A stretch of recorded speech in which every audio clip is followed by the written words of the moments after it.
Nada deve parecer natural. Nada deve parecer impossível de mudar. A frase de Bertolt Brecht resume com precisão a atuação política de Marcelo Freixo. Ele foi presidente da CPI das milícias, que além de indiciar mais de 200 envolvidos, inspirou o roteiro do filme Tropa de Elite 2.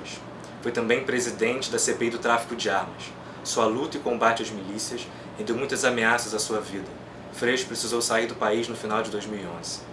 Nas últimas eleições, ficou em segundo lugar numa campanha histórica. Sempre engajado na luta e nos movimentos sociais, Freixo preside desde 2009 a Comissão de Direitos Humanos e Cidadania da Alerj. A cidade do Rio de Janeiro hoje é uma das cidades mais caras do mundo, sabemos disso, né? Nós pagamos muito para viver no Rio de Janeiro e não temos o retorno, porque nós pagamos muito. O Rio tem um cenário dos mais incríveis, dos mais maravilhosos, mas nós não temos um sistema de transporte que faça essa cidade ser viável. Nós não temos uma saúde, uma educação pública de qualidade. Então nós pagamos muito, mas o retorno do poder público pelo que pagamos não é dos melhores. O atual prefeito, Eduardo Paes, ele relacionou algumas vezes o projeto dito urbanístico de cidade que ele vem implementando com o projeto do Pereira Passos. Eu acho que ele tem razão em algumas coisas, principalmente no que diz respeito ao bota abaixo. Tem milhares de famílias sendo removidas, a internação compulsória acontecendo, toque de recolher nas áreas com o PP, algumas ações que lembram um projeto de cidade que realmente se relaciona com o que Pereira Passos tentou implementar e começou a implementar no século passado em nome da urbanização, da higienização, do turismo. Foi com Pereira Passos que começou a surgirem as favelas no Rio. E hoje, olhando para a prefeitura do Eduardo Paes e para os projetos que o Eduardo Paes tem implementado na cidade, o que você vê surgindo? Eu acho que o Eduardo Paes, quando ele relaciona o modelo, o olhar dele para a cidade, com o olhar do início do século XX, do Pereira Passos, ele é sincero.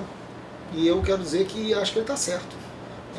Acho que ele, nesse momento, eu concordo com ele. Eu acho que o olhar que ele tem de cidade é um olhar muito parecido com o que Pereira Passos tinha no início do século XX. Né?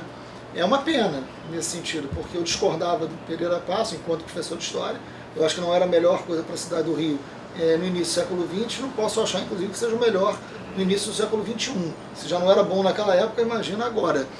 É uma pena que ele não lembre do Pedro Ernesto, né? Que ele não lembre de outros momentos de administração pública do Rio de Janeiro, lembre do Pereira Passos. Porque era uma visão muito higienista, era uma visão muito elitista de cidade, muito conservadora, no sentido de uma concepção de desenvolvimento atrelada aos interesses econômicos de um determinado setor e, para as populações mais pobres, mais vulneráveis, um processo muito segregador da cidade. Então a ideia das remoções, a ideia do controle sobre, a ideia da ordem, toda cidade precisa de ordem, né? Precisa de ordem pública, mas a ordem pode ser democrática e participativa, a ordem pode ser autoritária.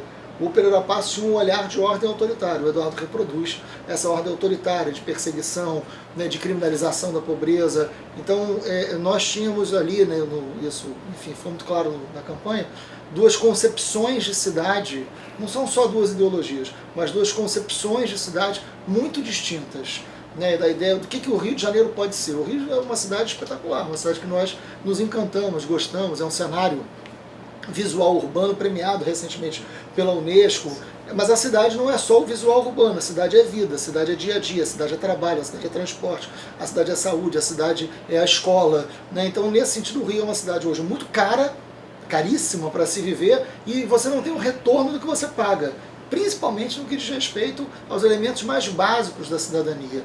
O nosso sistema de transporte é horroroso, né? Você tem uma população cada vez mais, uma população pobre, cada vez mais sendo segregada, né, para a periferia da Zona Oeste, para a periferia da Zona Norte, cada vez mais distante do centro urbano e das suas opções de trabalho, e isso feito com um discurso de modernidade, isso feito com um discurso de desenvolvimento, que é um desenvolvimento conservador, na verdade.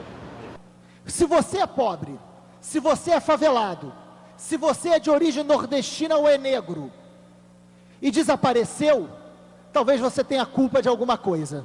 Esse raciocínio de criminalização da pobreza, de criminalização da favela, é uma das coisas mais perversas que eu já vi acontecer, promovido por autoridades públicas no Rio de Janeiro.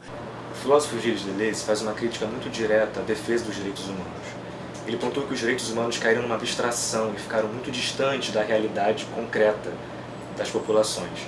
Ele acha que mais interessante do que levantar uma bandeira em defesa de algum direito seria a prática da jurisprudência, porque a jurisprudência ela trabalha na forma como o direito se opera, e ela produz direitos. E essa produção de direitos estaria ligada a coisas pontuais, seria uma produção local, diria respeito a uma vida presente, concreta, do tempo em que se dá, e não atemporal, e não ahistórica, e não distante do que está se passando. Ele diz também que, quando se fala em direitos humanos, a gente precisa sempre pensar de que direito e de que humano está se falando. Porque é um risco de tomar o humano como uma coisa universal, universalizar a ideia de humano, sem ter em vista que o humano também é uma produção social, que a ideia de humano também é uma produção histórica, né? Não é desde o Éden, o humano surge, em cada período da história é um humano diferente que a gente está falando. Então ele defende que, ao invés de pensar direitos humanos, pensar jurisprudência. O que você pensa a respeito? Então, o problema dessa reflexão do Deleuze é que parte de um princípio que o direito é aquilo que está na lei. O direito é aquilo que está na conquista legal. E eu acho que a luta por direitos humanos ela é mais do que isso. A luta por direitos humanos ela está identificada a um processo de dignidade humana. E a dignidade humana não cabe numa lei. A dignidade humana muitas vezes é um sentimento. A dignidade humana, eu concordo quando ele diz que isso não é universal, enfim, e cada tempo tem a sua realidade de luta, isso é verdade, né? A luta LGBT, por exemplo, é uma luta que nesse momento é muito clara, muito definida, que tem uma pauta e que não seria no século passado, né? Não que as violações não ocorressem, mas não era uma pauta colocada, o tempo era outro, né? Isso é verdade, né? Enfim, e aí tantas e tantas pautas que tem a luta por direitos humanos. Eu só acho, ao contrário desse entendimento, e eu sou um militante de direitos humanos muito antes de ser parlamentar, né? Aliás, só sou parlamentar para levar à frente institucionalmente a luta por direitos humanos. Isso aqui é meio, não é fim, né? O parlamento é um instrumento, é um meio. Agora, hoje você tem um processo na sociedade, enfim, capitalista, neoliberal, que se reafirma no mundo, onde um determinado segmento da sociedade, e aí eu prefiro a leitura do Bauman, né, do Zygmunt Bauman, sobrou. Né? Ela está fora, ela não pertence a esse modelo produtivo, consumista, enfim, tem um segmento que é supérfluo, como ele diz. Né? Não serve, não é mais o exército industrial de reservas, né, do conceito marxista. Ele não será adaptado ou aproveitado num outro momento. Ele sobrou. Né? Deleuze tem uma frase, numerosos demais para prisão, pobres demais para dívida. Exatamente. Então, e não é à toa, eu trabalho no sistema prisional há tantos anos, não é à toa que se você olhar o crescimento da população prisional nos tempos de reafirmação desse modelo, desse novo modo de produção do capital, você vai ver que a população carcerária mundial aumentou consideravelmente. Né? E no Brasil, mais ainda, é o país de maior crescimento de taxa de população carcerária do mundo. Né? Nós saímos, meados da década de 90 até hoje, nós tivemos um crescimento de quase 400%, um negócio assustador.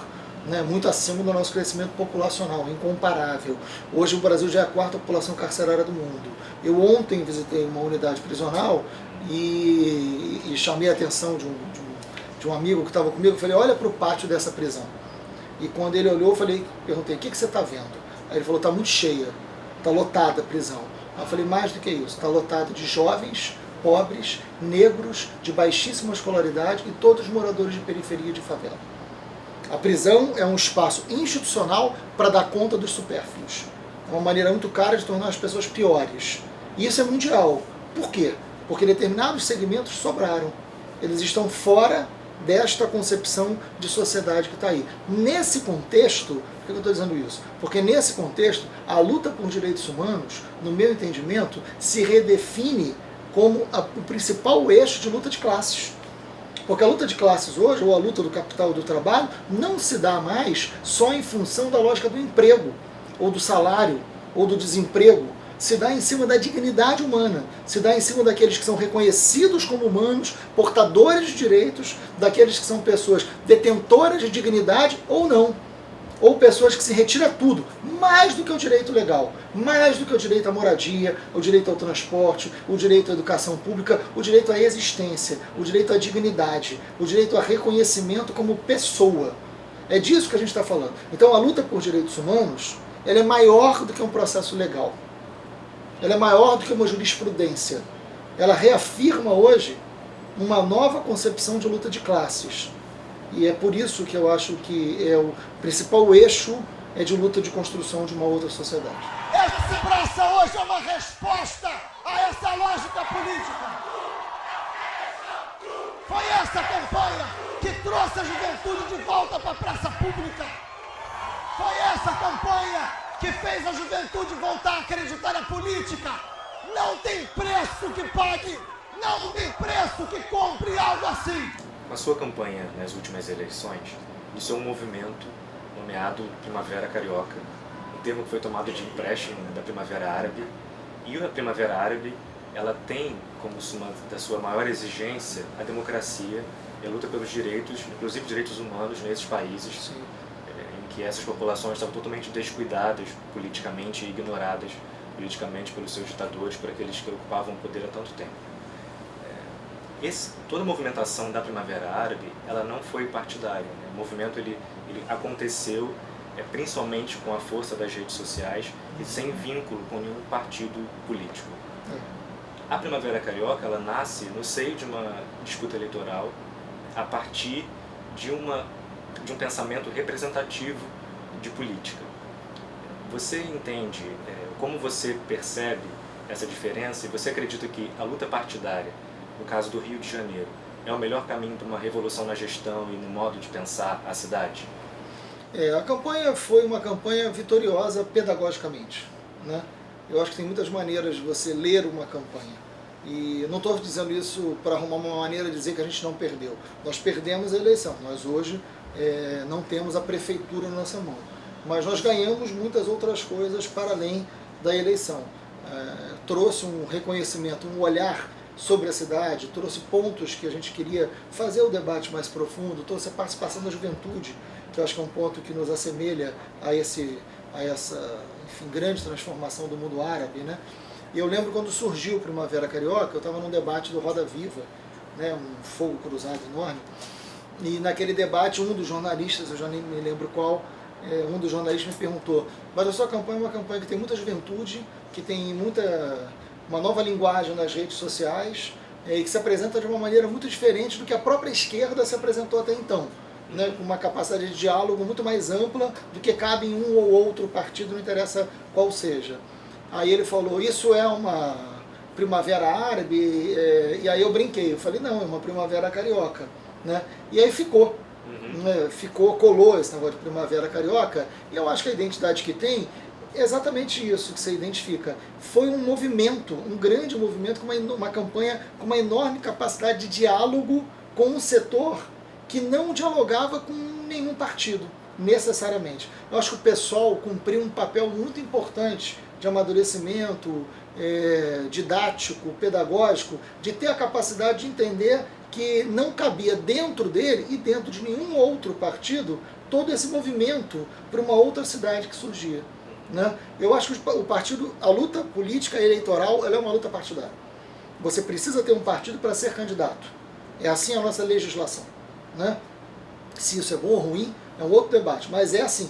Para você ser candidato, seja prefeito, a vereadora, deputado, a qualquer cargo, você tem que ter um partido.